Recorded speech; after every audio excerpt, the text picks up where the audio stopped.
Hey guys, my name is Zac Twardowski. I've been in the insurance industry for about 5 years and wanted to hop on and cover a few things, a few frequently asked questions we get, so that when you have your interview, you can be a little bit more well-informed and, you don't have to spend as much time asking, whether it's me you talk to, one of our staff, other agents, as many questions. And then also want to let you know what we're looking for, what the ideal agent looks like. So first and foremost, what we're looking for is people who are, good being independent contractors, understand, commission-based sales, understand investing in yourself, and understand really having to, be someone who's willing to be coachable, willing to sacrifice, understand up front, you're going to have to spend more time, getting good and honing your skill because it's something, like I said, it's commission-based. You're going to do more work early on, and then you're going to get good at what you're doing. You're going to get good at selling, good at helping people, good at recruiting if you choose to do that. And once you get good at your skill, then you'll have to spend less time and you'll make more money, in the future. But in the beginning, you're gonna have to spend a lot of time, effort, energy, and be willing to really study this like you would any other profession. If you were a doctor, you would study really hard. If you were a lawyer, you'd study really hard. And you're gonna have to study this industry, the same way and be someone who's willing to take accountability, be coached, have a good attitude, and, really have a desire to help people. And if you're someone who, doesn't really, fit any of those things, or you think that sounds crazy, I don't think you'd be a good fit. But if you are those things, I think, you'd be someone we could work with. And the kind of underlying theme and the thing that is all encompassed in that is that you have to be someone who's willing to work really hard too. It sounds silly. I know people hear that, they kind of roll their eyes at hard work and they're like, oh, that's not it. But none of the other stuff I just mentioned works without hard work. So what we did is we have, we do a ton of interviews. We talk to a lot of agents. Our staff talks to a lot of agents, and we went and just kind of collected some of the top questions that people have, so we can cover them on this call real quick, or on this Zoom real quick, this video real quick, so that you can, know kind of the basics of what our business is and what other people are wondering, and I can answer them for you, so that you don't have to ask the question again when you go into your actual interview. So, the first thing that people typically ask is how long does it take to get started, right? That depends. So if you're unlicensed, meaning you don't have an insurance license, it'll usually take you anywhere from 7 to 14 days to get through your course. Now, if we decide to work with you and partner with you and bring you on as an agent, we sponsor the course. All you have to do is pay for, if your state requires fingerprinting, pay for that, and you're licensed through the state. So you should be able to get done with your course in 7 to 10 days, maybe 14 days at the most, take your test, and then be able to get contracted, within a month or two.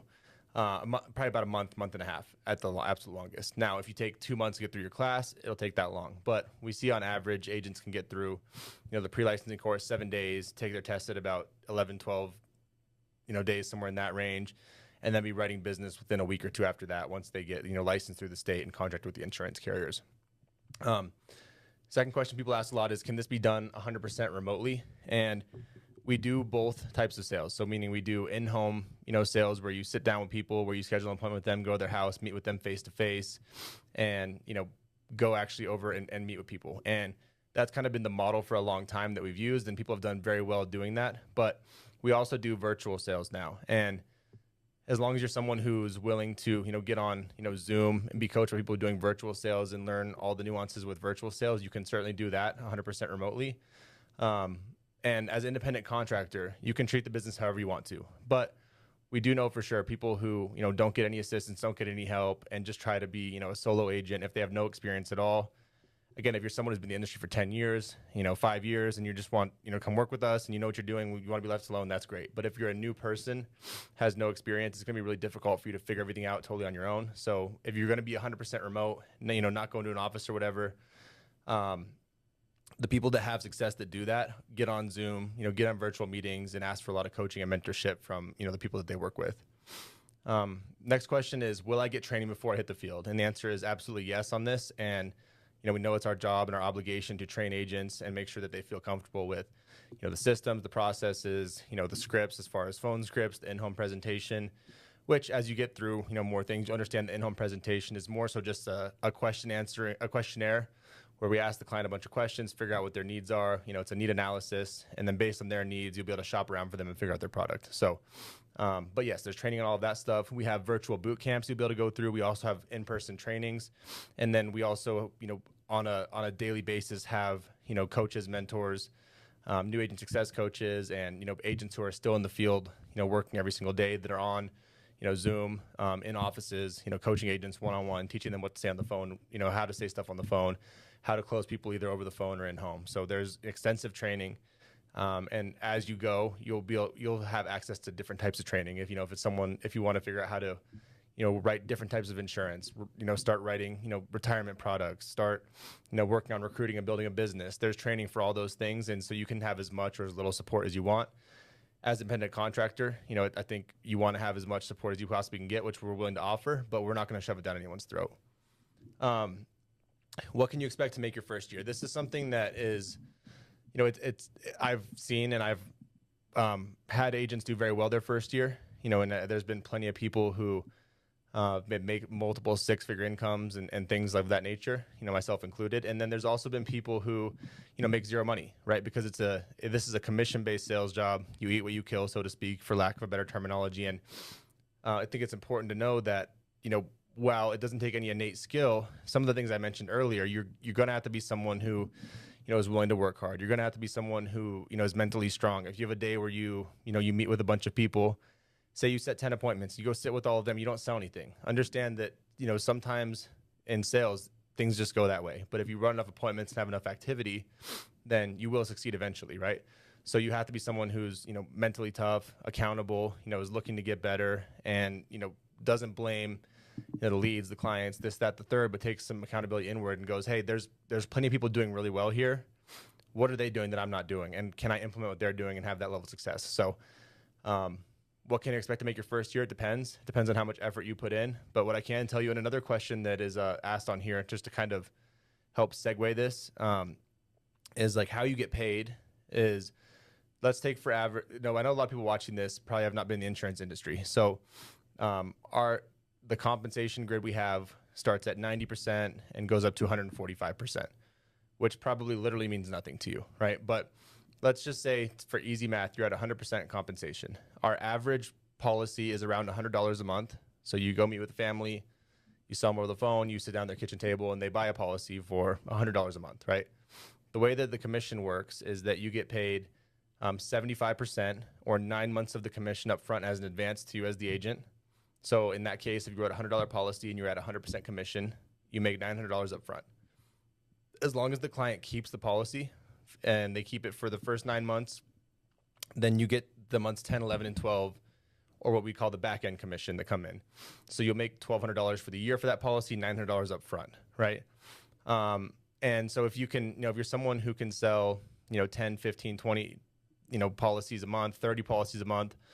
My first year in the industry, I wasn't very good, but I ran a lot of appointments, and my average month, I helped about 33, 34, 35 families with insurance for the month.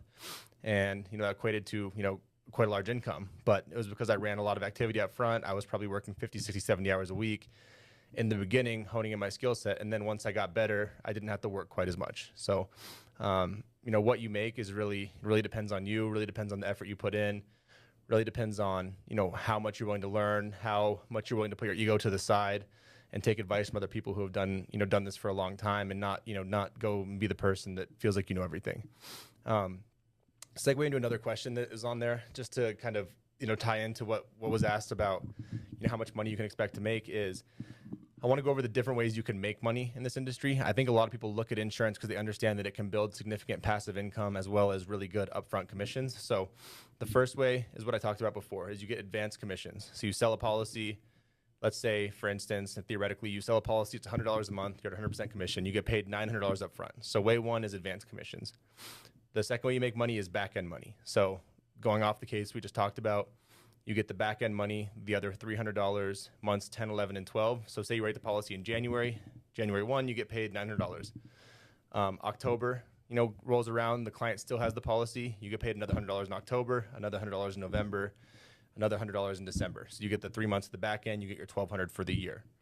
And then the third way you make money is renewals. So any of the permanent products, right, which means anything that is not a straight term life policy, to keep it as simple as possible, pays a renewal between 2 to 6%. So you'll make, additional between 2 to 6% per year on your policy, on that $1,200 policy, for as long as the policy keeps paying, right? The fourth way you make money is on overrides. So if you decide to be someone who, wants to build a business, start an agency, recruit other agents and teach them what to do, let's say, you're at 110% and your agent's at 100%, you get 10% override on everything that they sell. The sixth way you make money is on bonuses. So we have a couple different types of bonuses we do. The first one is a producer bonus. If you help at least 30 families a month with insurance, you get a $500 bonus. The bonus system scales up from there. Every $10,000 more you do, you get an extra $500. So the minimum bonus you get per month is $500. The maximum bonus you can get per month is $6,000 as a personal producer. You also can get a bonus as an agency manager. So someone, if you decide to build a team and you have a big agency and your team is helping over 150 families per month, then you'll start getting a bonus from corporate, minimum of $2,500 per month. That also scales up, and the largest bonus is multiple six or low seven figures per month. But it's something that you build up to, and you're able to make a bonus in addition to what you're making in your personal production, your override income, right? And then something that's not necessarily pay, but it's an added benefit, is a lot of the insurance carriers that we write business through. Let's say like a couple of the carriers off the top of my head, Americo and Prosperity, they pay you a 10% bonus every, Americo pays it twice a year. Prosperity pays it every quarter, and they pay you a 10% bonus on all the business you write during that quarter. So for easy math, say you write $100,000 with Americo in 6 months, they pay you an extra bonus of $10,000. Prosperity, same thing. They pay you 10% bonus on the business you write. And then some of our other carrier partners, instead of paying cash, they do cool trips. Like I've been on a trip to, Argentina with a carrier, France with a carrier. So they take you to different trips across the world, depending on if you qualify, if you've had enough business with them. And the last way is that you can make money in this business is if you want to sell your business. So when I started, I just sold a lot of insurance. Then I started building a team, and then my team was really profitable, and a private equity company named Integrity wanted to buy my team, or buy my agency, and keep me on to still run it. So they gave me a bunch of money up front, some stock in their company, and a salary. So if you ever want to liquidate and buy and sell your business, you have the ability to do that as well.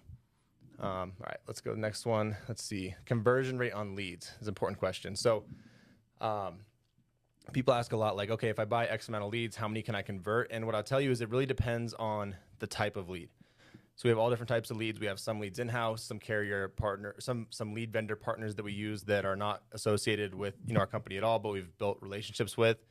And it depends on the type of lead. So you can buy leads for as little as 50 cents a lead, or you could pay as much as $75 a lead.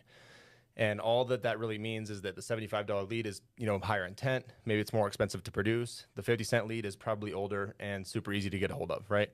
And what I typically tell agents is, instead of worrying about what you will convert, per lead, like what the conversion rate is per lead, is understand that like what your conversion rate is, from the amount of money you spend. And I can't speak to everyone. I can't remotely, promise everyone results, but I can speak to what happened for me. And I knew if I was spending, let's say I spent $500 for a week on leads, I knew from $500 a week on leads, I'd be able to set 20 appointments from those, and I'd be able to help 8 to 10 families from those for myself. Now, those numbers were maybe a little bit worse when I first started, a little bit better later on. But I think what I encourage agents to do, and I encourage new people looking at this, is let's have a more one-on-one custom conversation based on where you live, what type of sales you're going to be doing, whether that's virtual or in-home sales, and what your budget's like. And I can give you a better idea specifically of what the conversion rate looks like, because it's a very case-by-case thing, and all of our lead plans are customized. It's not a one-size-fits-all thing. When we bring agents on, I want to have a one-on-one conversation with them and help them design a lead plan for what they're looking to do with their business. So I can't give a super specific answer on there without sitting down and going through your situation with you. You will 100%. Then the next question was, will you have someone to shadow or to help you in your first few sales? And the answer is absolutely. So what we do is you'll either work directly with myself, directly with one of our staff members, or directly with one of our agent mentors, and it'll be someone who's helped 40, 50, 60 families a month, someone who's sold at a very high level and has a high level of experience. Will be working with you one-on-one to help you set appointments, help support you in the home, help support you over the phone, and make sure you know what product to write, how to close the appointment down, and what to do when you're in there if you get stuck. So you'll have support the entire way. And our goal is to have you lean heavily on us in the first 10, 15, 20, 30 appointments, as long as you need, until you feel comfortable and confident and be able to do it on your own. But you will have tons and tons of support up front. as long as you need to, as long as you feel comfortable. And then whenever you don't need support anymore, you can kind of let them know, hey, I think I'm good to go on my own. I don't have any questions. And you're able to, kind of back off and not, not have as much support, but you can get as much support as you need. As far as, a lot of people ask, kind of to go along with the lead conversion question, is what is my appointment conversion question, or what is my conversion from appointments to sales? And for me, what I always looked at was, what does it take for me to be a profitable agent? And I was like, if I spend, $1,000 on leads, let's just say, and it gives me 100 leads, if I can, from that 100 leads, if I sell three policies out of those 100 leads, theoretically, and, let's say 2 of them stay on the books, right? If I sell 3 policies from those 100 leads, then I will net, $2,000 from that, right? If I net $2,000 a week, which would only be 3 out of 100, which would be 3%, which is really bad, then I would still net, 6 figures per year, right? So the conversion rate can be super low and you can be very profitable. Now, what a more accurate conversion rate looks like would be, if you set 30 appointments, right? Whether they're in-home, virtual, whatever, you'll likely meet with 20 of those people, and you should close about half of the people that you meet with. Worst case scenario, as you get better, as you develop your skill set, that conversion number will go up. But early on, for me, when I was new, and again, my first year, I helped over 400 families. But when I was new, my conversion rate was I would help 1 out of every 4 families I met with, and even helping 1 out of 4 families, I was still able to help over 400 families for the year just because I ran enough appointments, and I was still very, very profitable. So now year 2 got a little bit better. It was about half. Year 3, about 75%, and it kept getting better and better. And I kept the activity rate the same, so the income skyrocketed up. Another question we have to kind of piggyback off of that is, do I have to buy leads, or how do I get clients?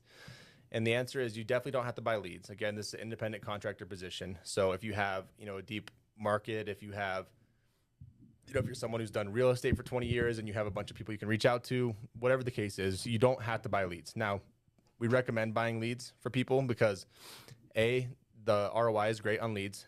If you buy the right leads, you work them the appropriate way, which is all stuff that we'll teach you and train you on, then, you'll be able to, make sure you always have clients to call, always have people to work with, and you don't have to go around and, door knock people, door knock businesses. You have warm people to actually speak to.